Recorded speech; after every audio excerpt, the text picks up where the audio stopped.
අනුර කුමාර දිසානායක සහ නාමල් කරුණාරත්න පැවිදි වෙලා හිටියේ.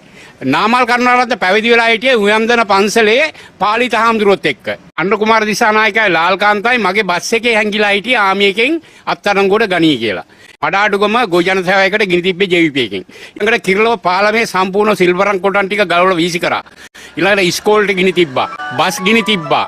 ඊළඟ ගොජන සේවා ගිනි තිබ්බා. තපල් මහත්තයෙකුට වෙඩි තිබ්බා කියලා 15 වැව.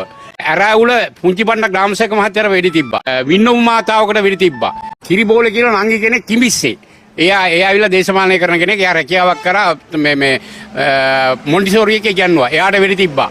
මුළු ඩිපෝ එකේ ඩීඑස් මහත්තයා ප්‍රේමරත්නට වෙඩි තිබ්බා. ඒ වෙඩි තිබ්බේ ඔල්ලොසකන ඉස්සරහා. යාලෙකම ඇතුළු ගාඩ් එකේ 4 දෙනා 5 දෙනෙක් එතනම මලා. මගේ සියසින් දැක්ක සාක්ෂි. සියලු මතකයක් ආවර්ජනය කළා ඕන තැනකට මොන දේ වුණත් හෙට උදේ මරනවා කිව්වත් මං ඇත්ත කියන මිනිහ.